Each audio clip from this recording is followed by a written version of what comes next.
I have a lot more slides than I did the last time I did this, so I'm going to try to really move through it.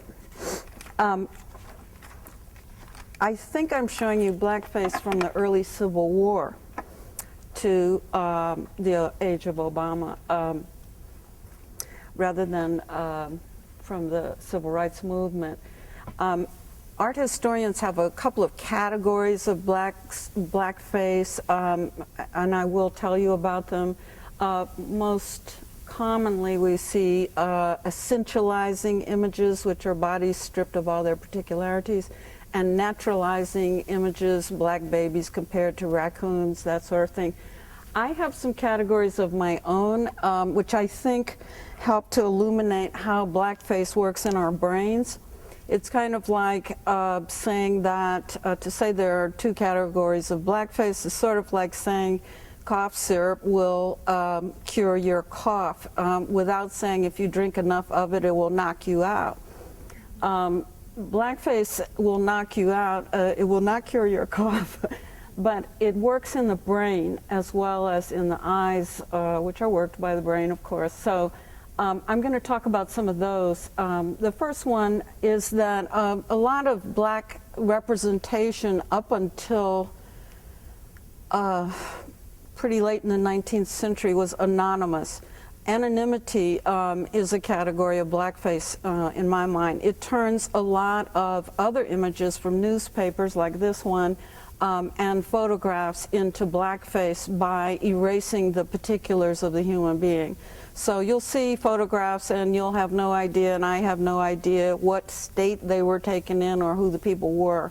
And in my reading of black representation as anonymous, as being in a group of anonymous people, is that it implies a group destiny. It allows the people in particular who are the victims of the imagery to say, there but for the grace of God go I, because the only thing you know about the central person in the image, I haven't turned the mic on, sorry, is that their skin is brown.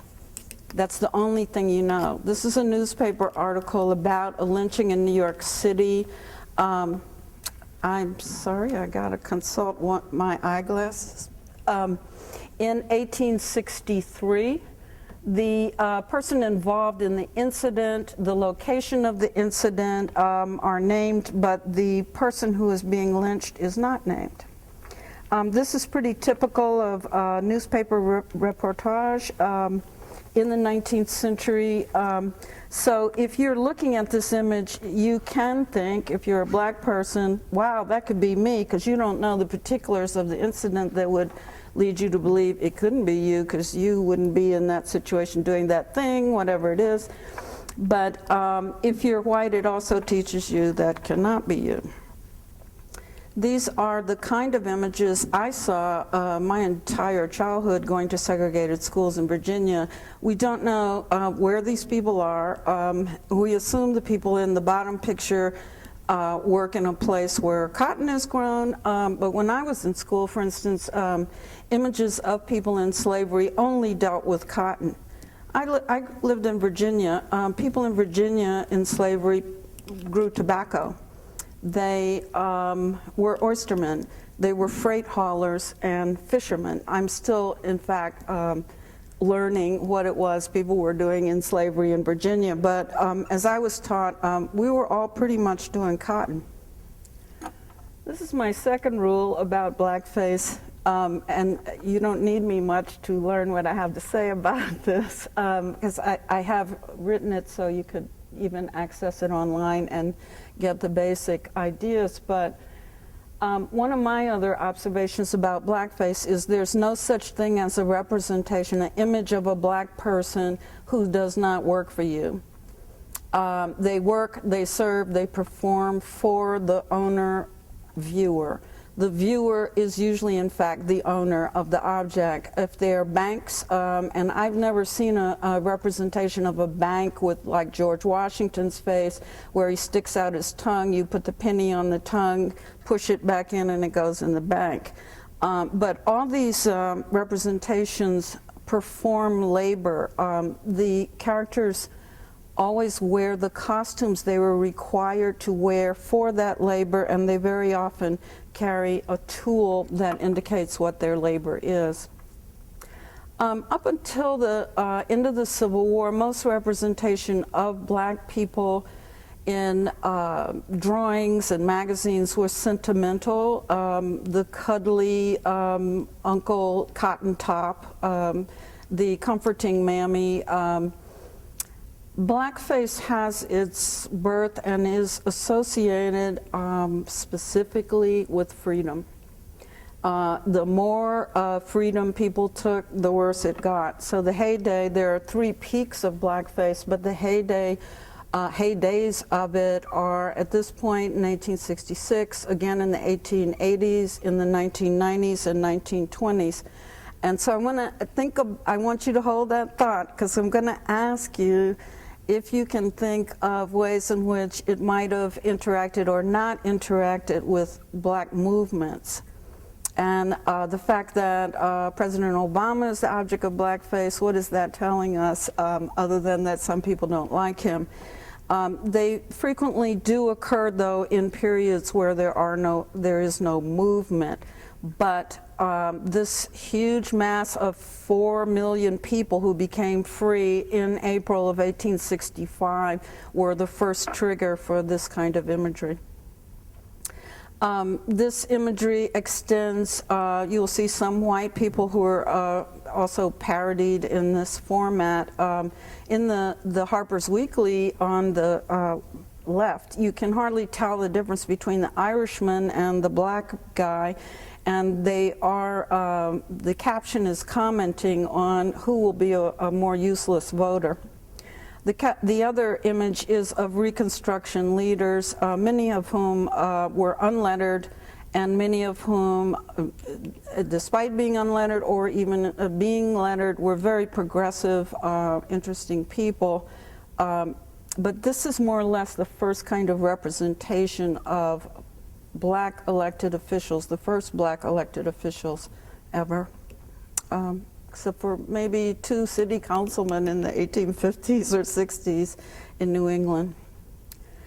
This is a black response, and in keeping with the exhibit for all the world to see, I'm going to show you how black people attempted to respond to this kind of imagery in the moment.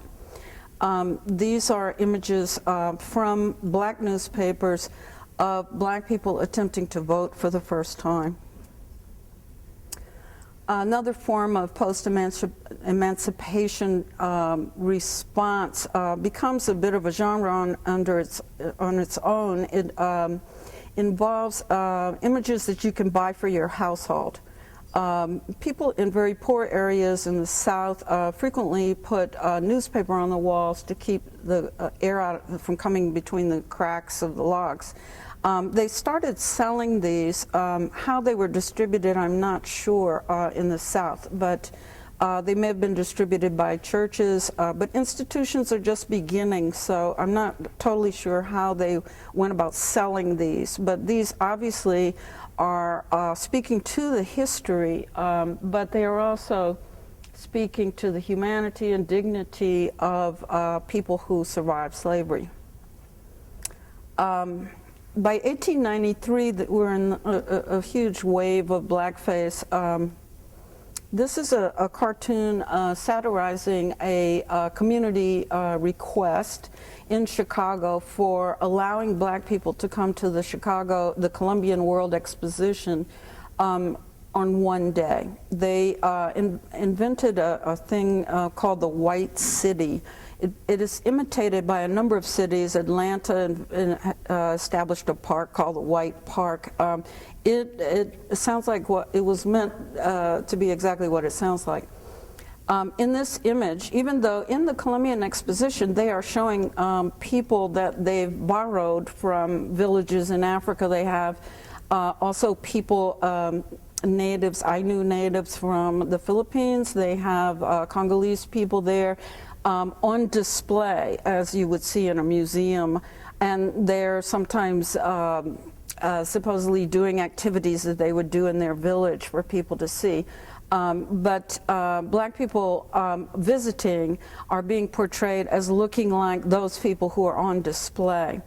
And the one departure being that they're eating watermelon. In real life, many of those natives fled the exposition. A whole crew of Filipinos fled to St. Louis and moved into the black community. In the 1890s, in the height of colonialism also, blackface is used to depict any other people of color around the world where colonial powers were active. This actually shows you, if you look at the back, England, Italian, Deutschland, Belgium, Frankreich, these are all places that had colonies, and this is depicting Africa itself as a succubus that is going to strangle the life out of Europe. The black response in the 1890s and 1900s was, again, one, documentation, particularly of elders who were slavery survivors, organization of community groups and documentation of those, use of uniforms not associated with domestic service or service in hotels. These are students from Hampton University in some of the earliest classes, and this was how they dressed to go to school. Black people in their own homes documented black people in a way that was responding to what they were hearing out in the world, even though nobody but people in their families were going to see the images. I find this really part of how blackface works in your brain, whether you're black or white. These people, this particular family, were out of Missouri. This woman is this is the family of the novelist Helen Lee. This is one of her ancestors who had survived slavery. The other page is an application for a pension from a member of the family who was in the Union Army. Also in this scrapbook, which was put together by one of her uncles who was a World War I veteran, this is sort of what I'm talking about black scrapbooks. These are members of Kappa Alpha Psi, one of the earliest classes, 1915, one of the earliest chapters, at the University of Missouri, I believe. The fraternity was started about 1906. If somebody knows, correct me, please. This man wrote the names of all the people in the pictures. He then continued to annotate the page over time to show what it is they went on to become. And then, I don't know if you can read it, but at the end it says each of these also has been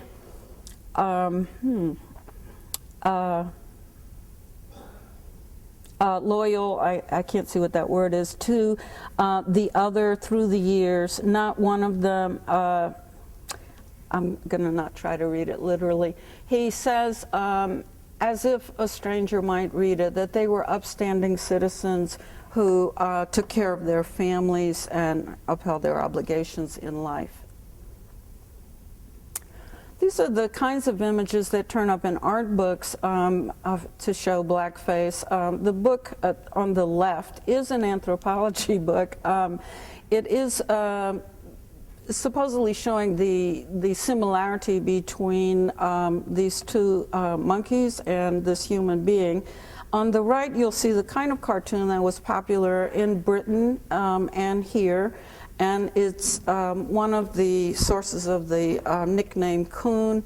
And as I've written at the top, blacks equal coons. And this is the so-called path of logic there. The two coons axle grease is an image I found 2 years ago, currently in a place in Mississippi. The one at the bottom is an old one from the 30s.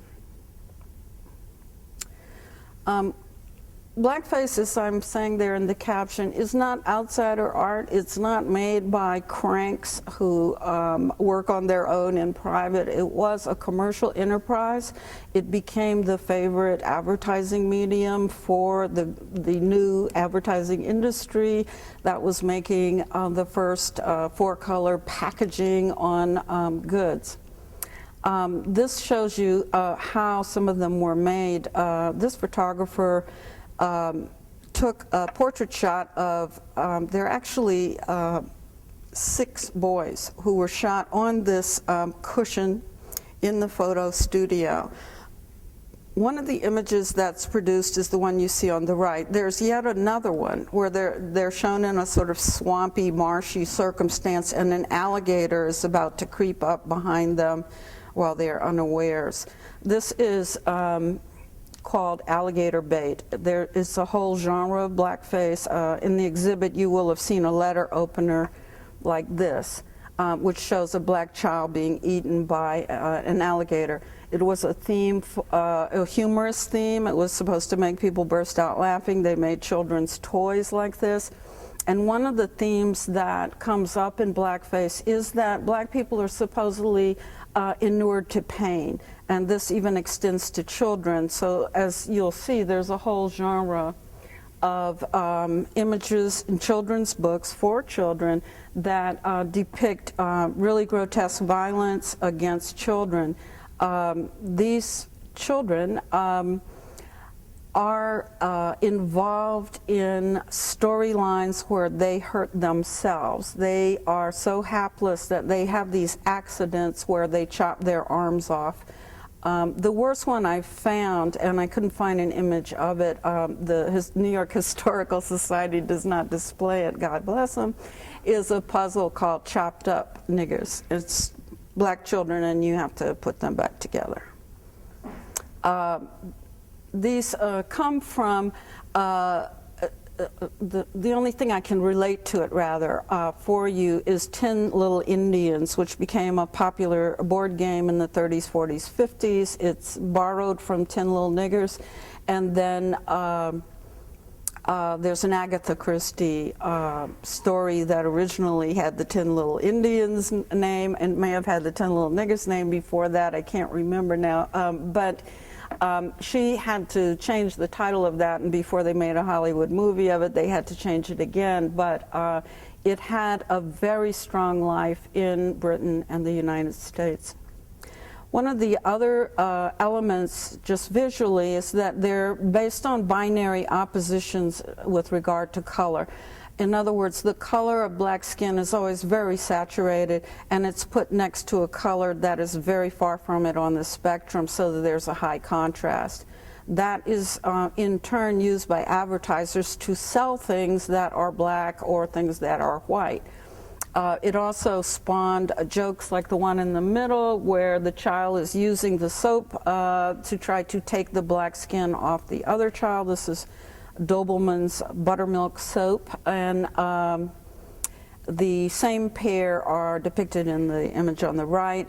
Sunlight soap was here and a popular product.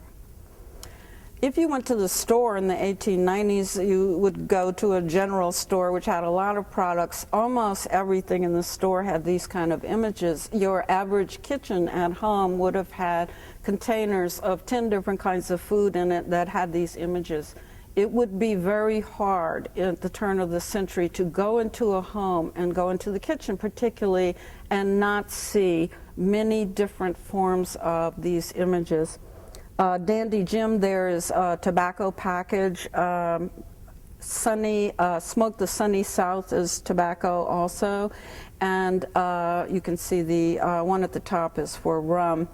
They are on the packaging of any products that were raised by black people any place in the world, and particularly in our South. And they were attached to products that were supposed to make things whiter or blacker. Okay, you'll see another one of those. The black response, again, is documentation of the specific human beings. This is a great aunt of mine and my grandmother. They exchanged these pins. They had the pins made after they had an image taken, and also had postcards made of themselves and sent them, particularly if people were in migration, they sent them home to show that they were doing well.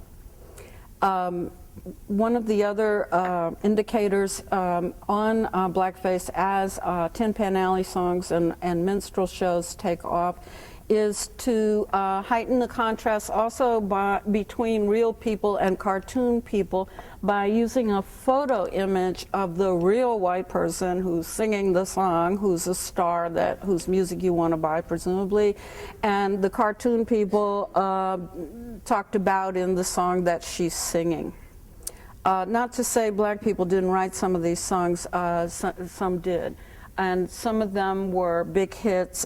Fanny Brice sang many, many songs that were written by black people at this time, but it was very rare for black people to actually get to perform in those venues. And the sheet music was primarily music by white composers. These are some black exceptions and black responses. Black people did do coon songs to make a living. Many of them have very humorous titles. Some of them have titles identical to hip-hop songs from 10 years ago. It's interesting, like Give Me the Money, and there are a lot of songs about money. But these people are very famous because they, this is Cole and Johnson. Johnson is J. Rosamond Johnson, brother of James Weldon Johnson, and Bob Cole, who was both a performer, director, and writer. They are among the black folks in show business who brought the idea of a through-written musical to Broadway. Broadway was a series of skits at this time, and they started trying to make stories that were about black lives.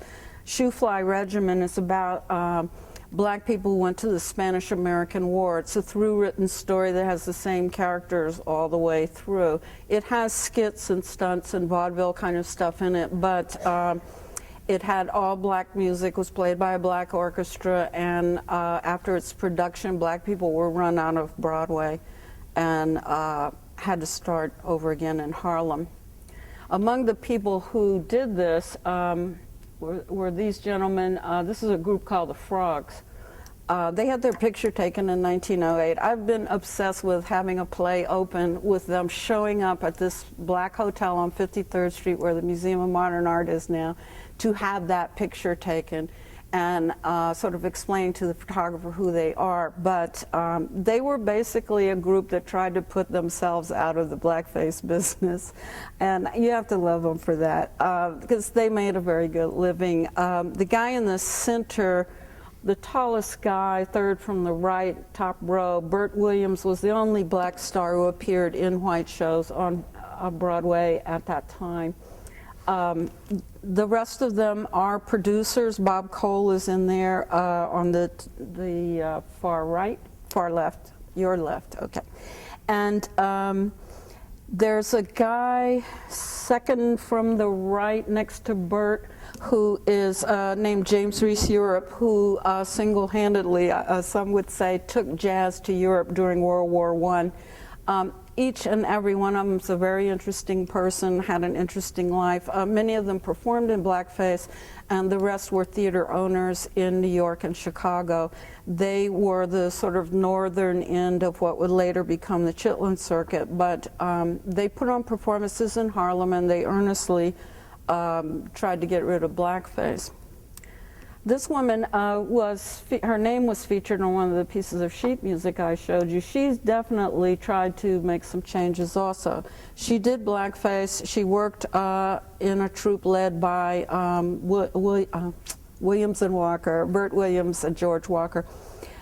She was married to a man who became a somewhat well-known composer in the 20s. This particular image is very modern, right? Doesn't it look like she could have worn that to the Oscars? Yeah. It was very new, very startling of her to do it. There are also tinted versions of this where you can see that it's all gold. But doing Salome was pretty risque material, even for a black actress at the time. And she wanted to stretch out and get out of doing minstrelsy. Great lady. She taught several of the great stars of the 1920s how to sing and dance. Color difference is also used in blackface to show difference in power. One of the most extreme examples of it is advertising that uses toddlers who are in charge of very grown black people. It is almost always in this configuration where the black person is male and elderly, and the child is white and very, very young, not, let's say, of age, old enough to know that they are, or supposedly old enough to know they are being cruel. This gentleman is stopping on this task of pulling the wagon to light his pipe, and this child is applying the whip. This is supposed to be humorous. I just want to stress that. But it is a tradition that goes through all of Shirley Temple's films with Bill Bojangles. It's a part of scenes in all kinds of movies. Hollywood didn't do a lot of movies about slavery, still doesn't. But this relationship exists in many of them. This thread ad is showing you that relationship, but it is also making a play on the fact that the black woman is supposed to be saying, well, the young white woman is telling her to come in out of the rain. Black person wouldn't have sense enough to do that, but she says, it's okay, I'm like the thread, I don't fade in the rain, my color doesn't run. The bottom one is again showing black person, in this case in service to Uncle Sam by cooking on the fancy new stove.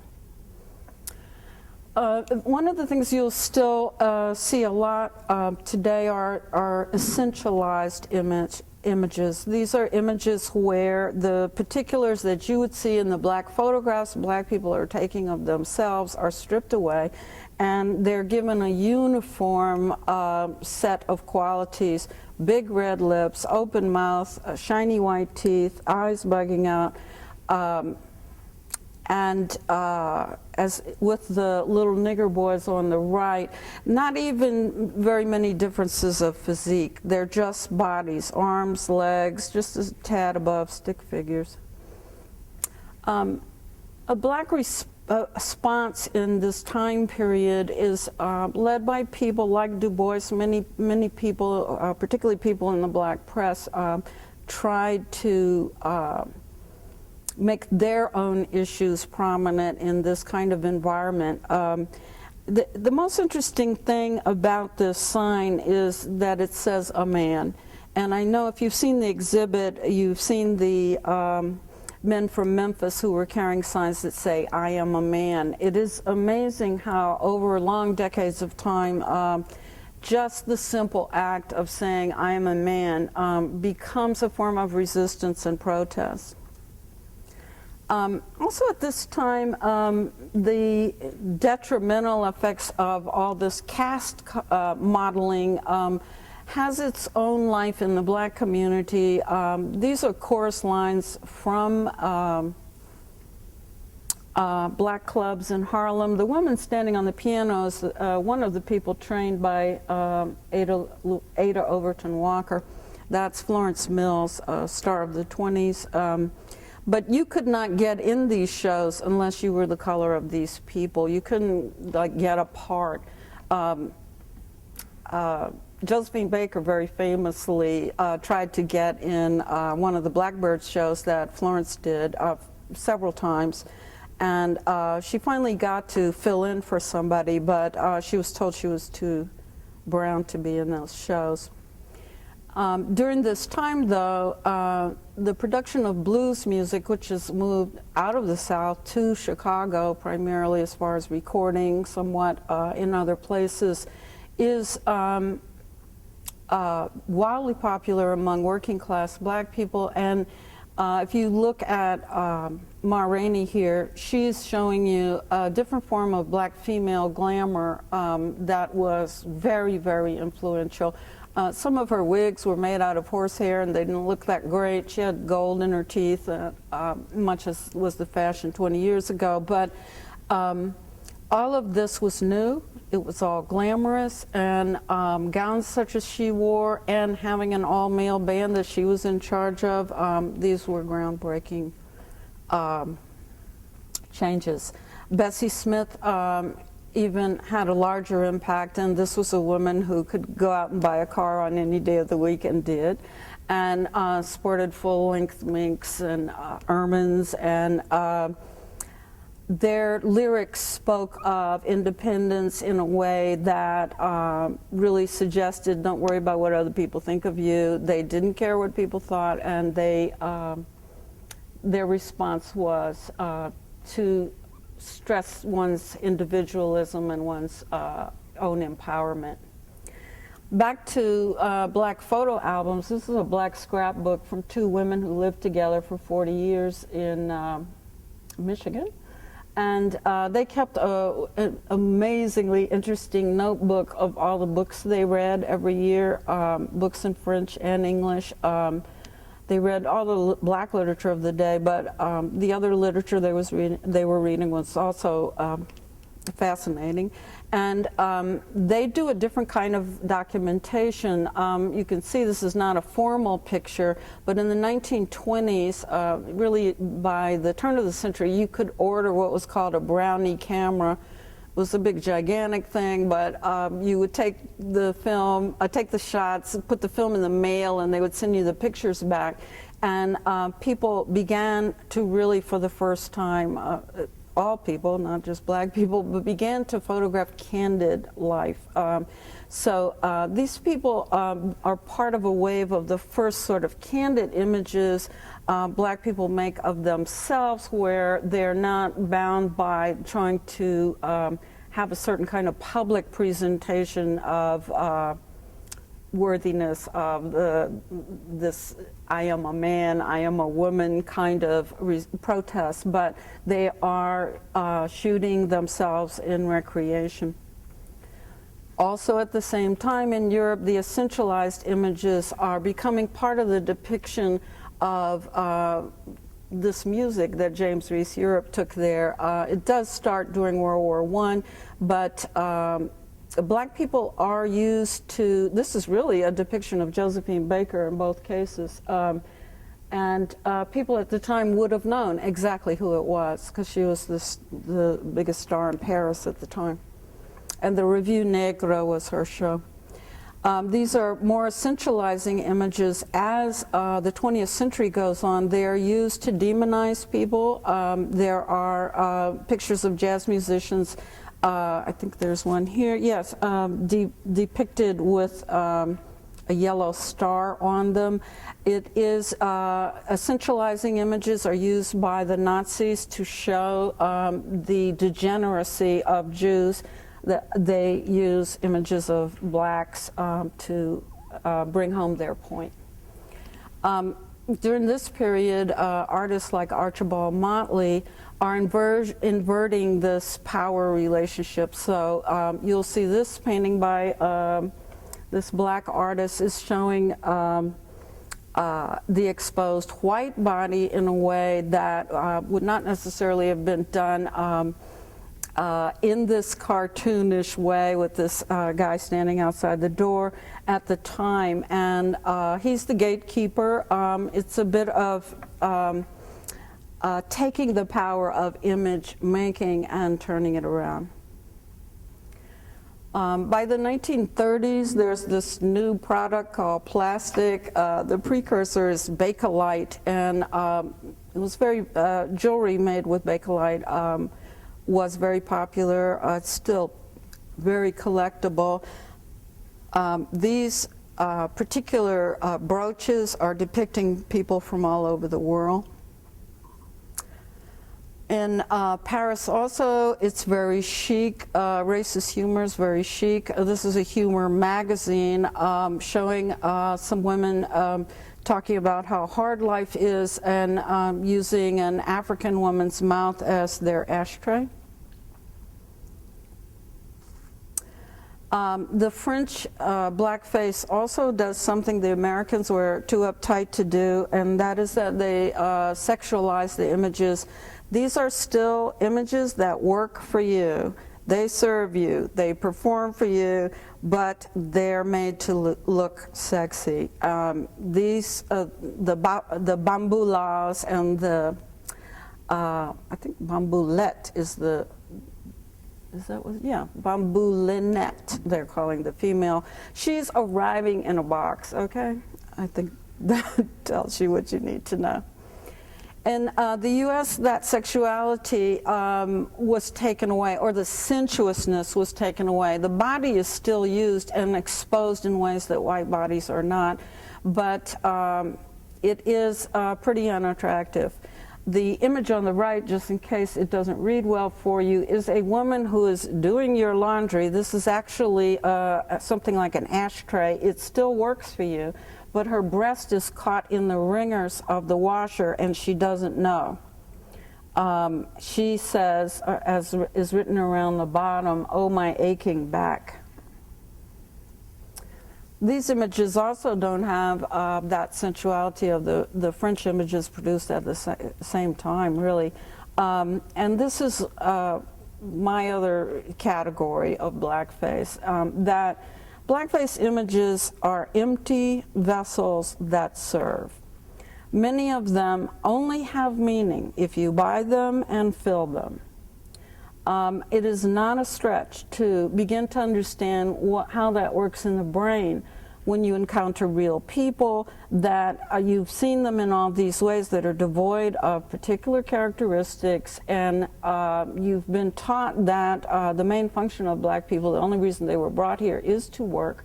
And then you can purchase these objects, and they attain definition when you put their contents in. If you buy a cookie jar and you fill it with flour, it's a mammy flour jar. It's been redefined by you. And that is one of the important elements of how this stuff works. And one of the ways that I think it shouldn't be dismissed at all as a point of orientation in our culture, how we come to know the other in an objectified way before we ever really meet a whole bunch of people who are represented by those objects. As I said before, the average home would have had a lot of this in it. I've given there a list of many of the objects that were common. These are empty vessels that serve. The one on the left was modeled on the face of a woman who was the first woman to pretend to be Aunt Jemima. This flour company at that time invented a whole history for her, how she was found on a steamboat on the Mississippi after the Civil War, and she'd been loyal to the planters that she had worked for as a slave, etc.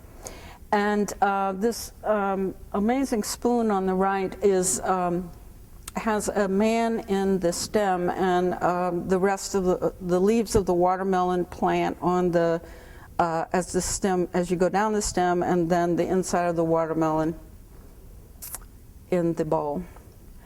These are three-dimensional objects. They're about 2 or 3 feet high. They work for you when you walk in someone's house. You put your card on their tray and they hold it for you. By the way, these are from all over the world. Well, not all over Europe, and obviously the one in Uncle Sam garb is American. This is a Black Album response to this kind of imagery, which is black people tend to spoof back. This is a black family spoofing the watermelon jokes. One of the other responses at this time, particularly in black communities, is the building of institutions that claim and save and archive black history, the real history of people in Africa, the real history of people who came here. And this particular, the House of Common Sense and the home of proper propaganda, was at 125th and 7th. It was still there when I went to college. It was the site in front of which Malcolm X gave many speeches, and in fact all 4 corners of that street had speakers on them in the 60s. There were competing speakers you could hear, but his collection was quite amazing. And up above him were the last survivors, some of the last survivors of the Garvey movement who still had meetings. Sergeant Johnson represents a different kind of response in fine art. I'm going to show you, I think, a couple of those. Morgan and Marvin Smith were photographers who photographed that corner I was talking about, and many others. They also documented what people were actually doing, and really gave people who weren't there a sense of what the life of Harlem was like.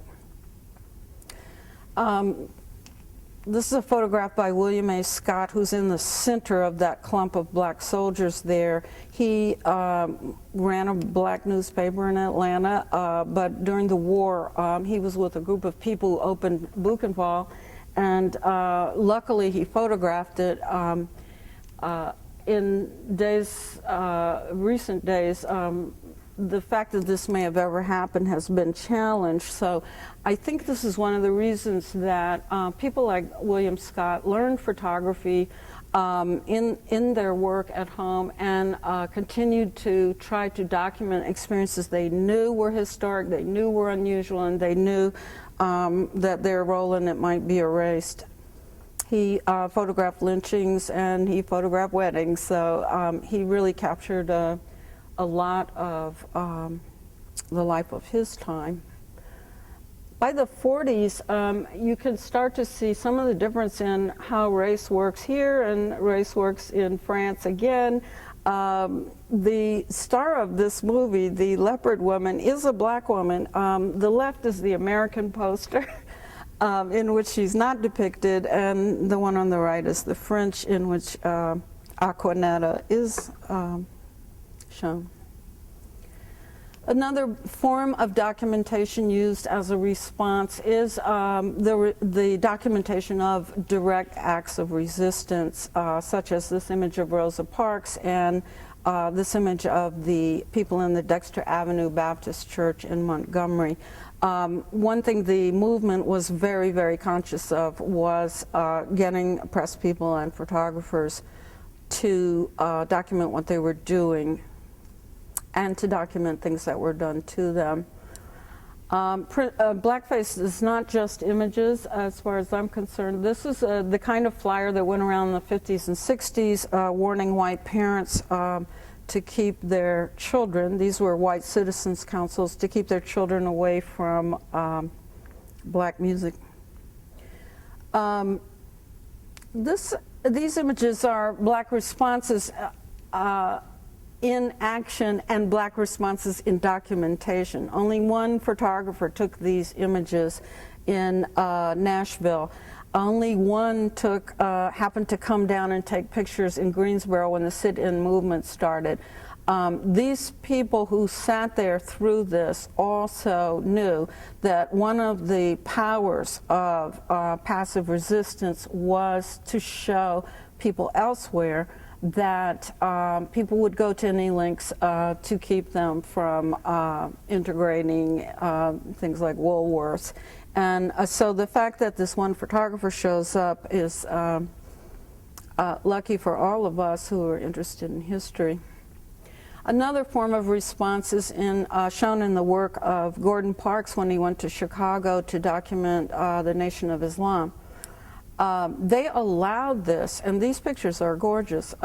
They allowed this because they were trying to reshape their public image, which was they were scary people who hated white people, they were going to have a separate black nation, etc.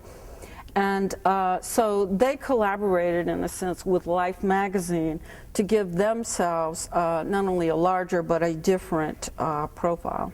And I would say probably successfully. This is also from that series.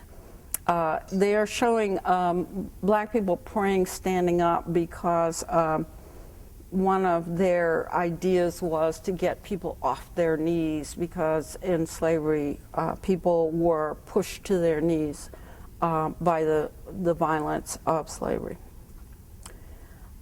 This is a later black response where, this is the Black Panther Party in Oakland, where some people who had been in the South and seen what was going on with passive resistance wanted to make to portray in images non-passive resistance, the right to self-defense, and so we'll see that in most of their imagery. But the 60s also had its blackface. This is a much beloved cartoonist named R. Crumb.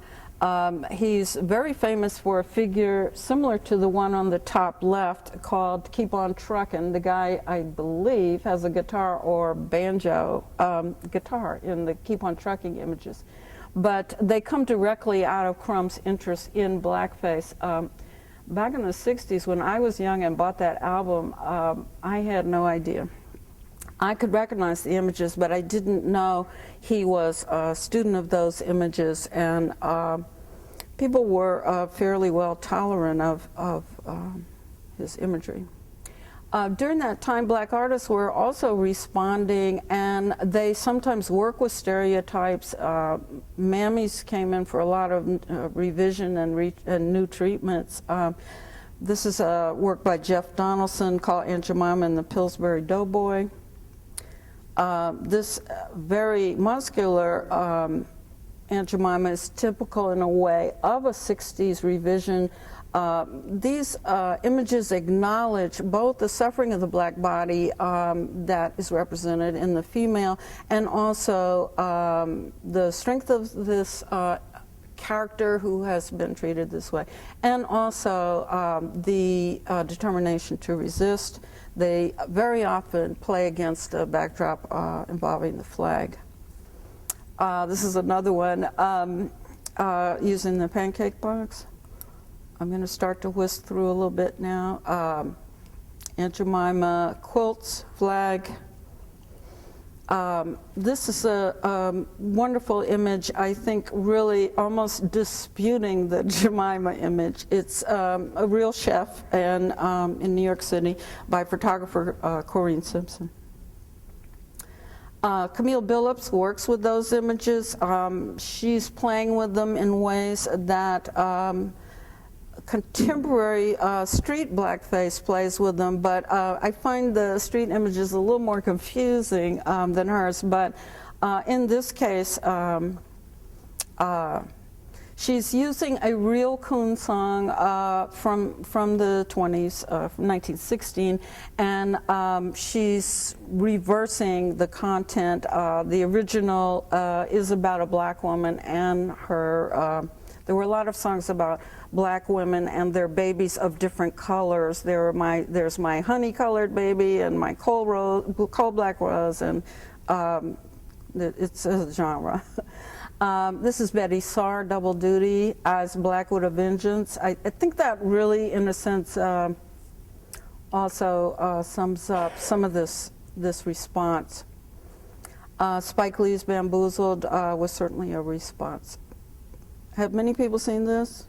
Raise your hands. Okay, great. So here's my question for you. This is a political cartoon. Anybody want to say whether they think that's blackface? Do you know who the characters are? These are characters supposedly Obama was palling around with prior to 2008. I think it's just a political cartoon myself. These political cartoons have done of him every day. We don't object to most of them. They've got his ears flapping, but he jokes about it too. The idea they're trying to get across, though, is, you know, socialist, Kenyan, corrupt. Resco's in there as a signifier of corruption. Hates white people is Reverend right there.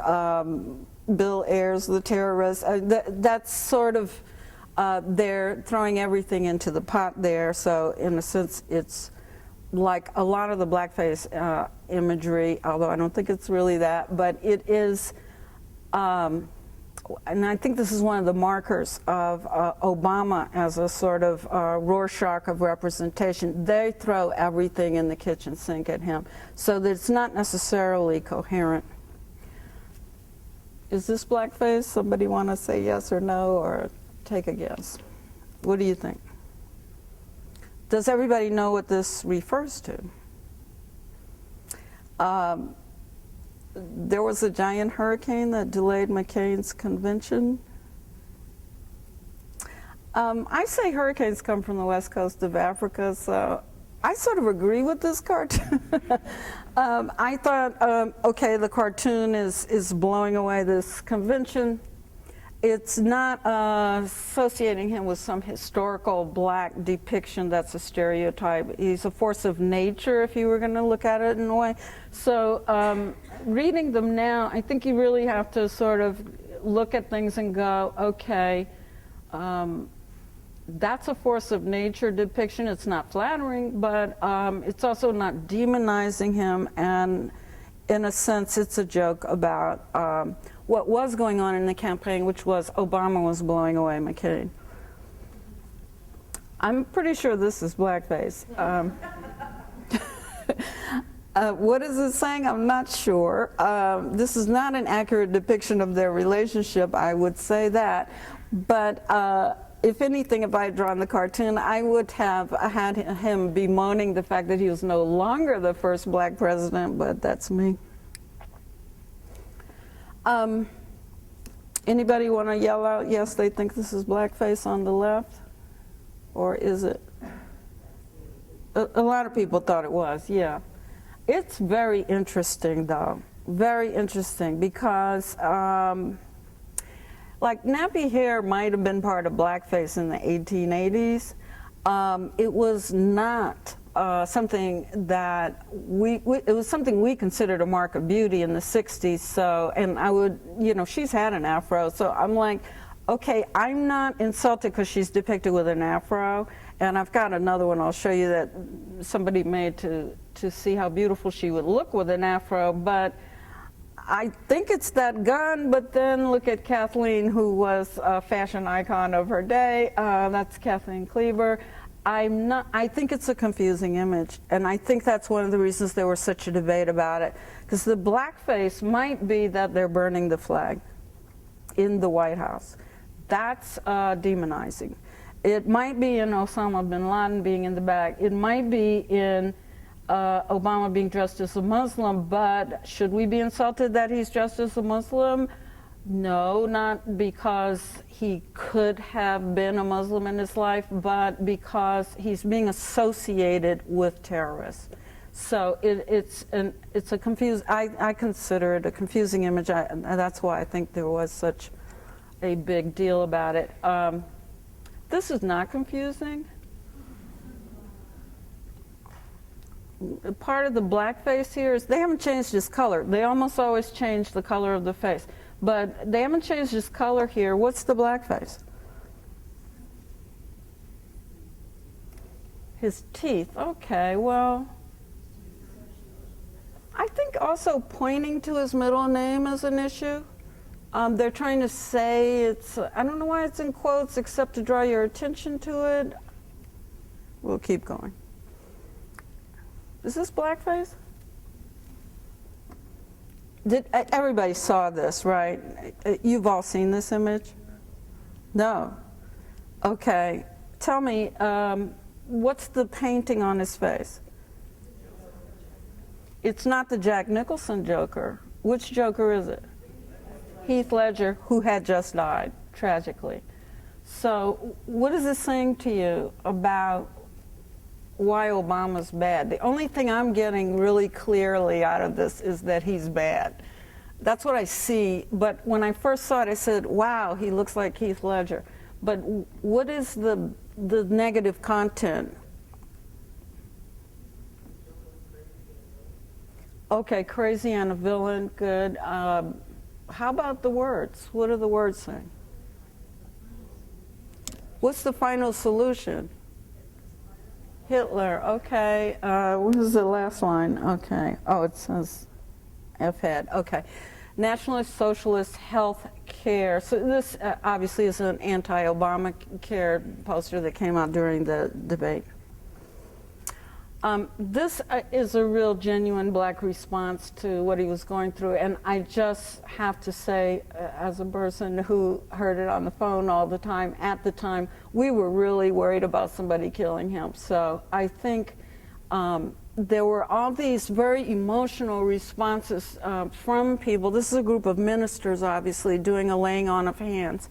but there were many images in the '08 campaign of black people making protective, embracing gestures, and this is really part of the gestalt, I guess, of our response to his running.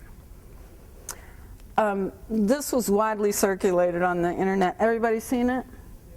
Okay. It's black humor. Is it? I think it's black humor, in the good sense. It really happened. It's not a staged event, so it's not a theatrical event, but somebody caught it and said, this image says what? What's it saying? Why does it look friendly? Why is it welcoming, friendly? Down to earth. He's acknowledging someone that the Prime Minister did not acknowledge who walked in the door before him. He's doing it on the slide. That's sort of the kind of black thing about it. Plus, a lot of women sent me notes saying his butt looked cute. So, this is black humor. Ebony wasn't being funny, but I think it's kind of like cute. All the people who are cool in the country, it's not often that a president gets put in the category of pop culture cool. So this starts in 2008. And one of the things that's very interesting about them is they are pop culture icons as well as political icons. So you start to see a lot of imagery. This is a black meme. Okay, so that's being circulated by black people during '08. Same pose. Well, it's a pose 2 seconds later. Same tie, same day, same car.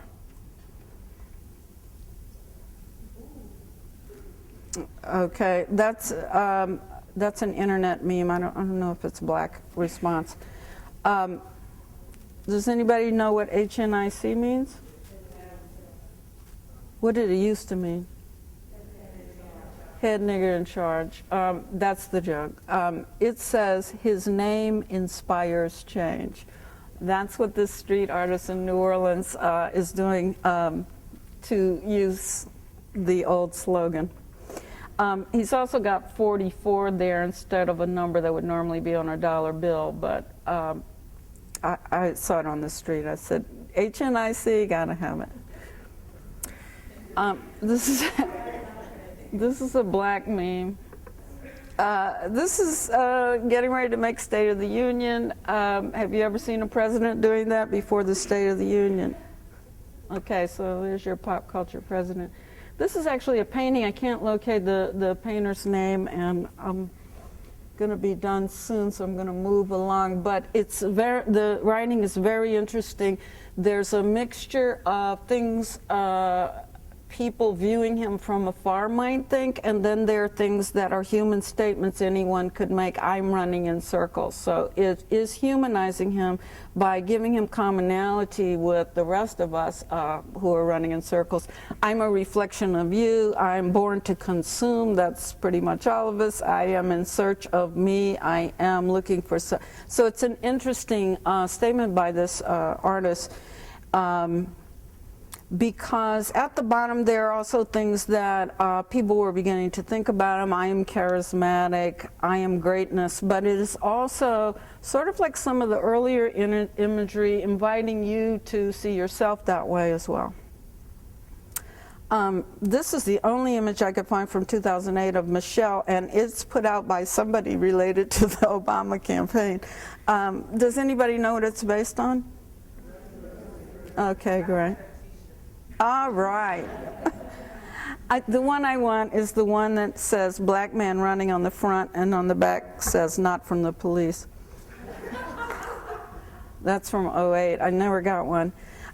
This is also one that I hadn't collected before. I find it incredibly confusing, and if anybody could explain it to me, please. What are those things on her, the thing on her head and the thing on the dolphin's head? What are those? A pancake. Oh my God. Thank you. All right. So do the bananas mean anything to anybody? It's a different form of essentialized body, I would say. So it's giving you like her posterior. I don't know what that expression is on her face. And the caption actually said she was riding a unicorn, which really confused me. Most of the images of her look like this. The other thing I would point your eye to is it's still sexualized. There are a lot of sort of images of her in Wonder Woman costumes. They're all sexy. So this is contemporary blackface. The one thing that has not been done to the Obamas is Mammy and Cotton Top Uncle Tom. Those have not been done. I'm just curious, why do you think that might be? Why have they not shown her with chunky body, white apron, head wrapped up? I think that would be in direct opposition to what they really represent. They are the other side of that binary. It just wouldn't work, I think. Yeah. She's out there telling people to exercise who are chunky.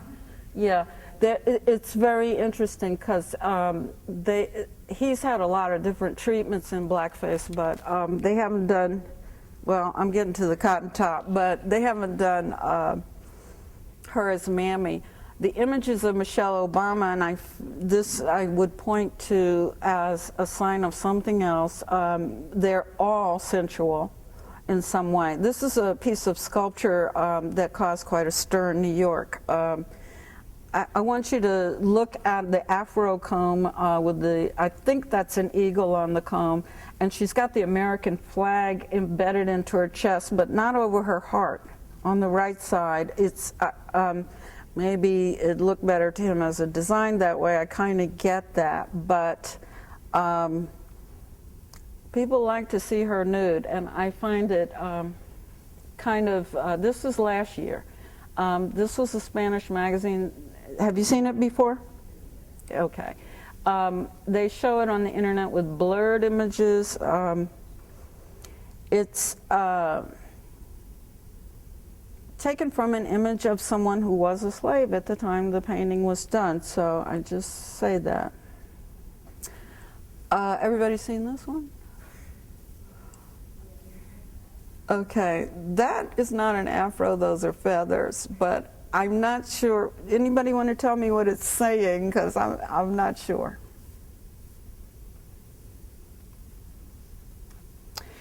Why is she the only one in the photograph who's being singled out to be made more different? I don't have an answer to that question. This is a sincere question. Yeah. Yeah, go ahead.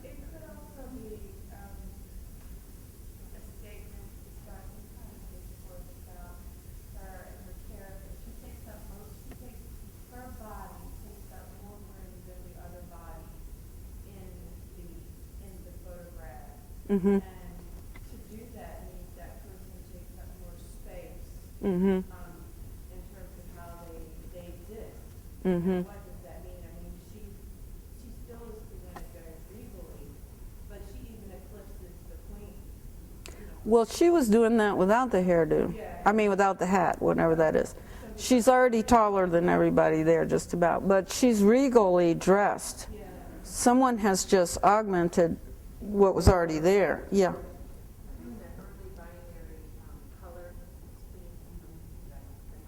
It is definitely doing that opposition of the white and black. Any other? I'm telling you, blackface is confusing now. That's why I wanted to give you some of the rules first. This is a black response. When I first saw it, I said, God, why doesn't she wear her hair like that? I thought it was a real photograph, you know. But it's photoshopped. She looks great with that afro, right? Yeah, so people passed it around and they said she looked great. What might have been the motivation of this image?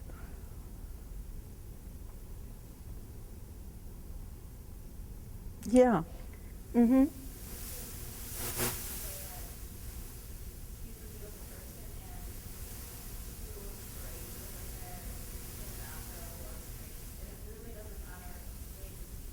Mm-hmm. Yeah, I think so. And I think it's also affirming that she's black. And they went to a lot of trouble to make that hair look right, so yeah. Mm-hmm. And opposed to the feathers that look like she looked crazy. Yeah, there is a little bit of that. One is, Yeah, they got it all sort of in sync, I think. These were done a couple of months ago by Danny Simmons. They fit within the genre of how she's usually treated.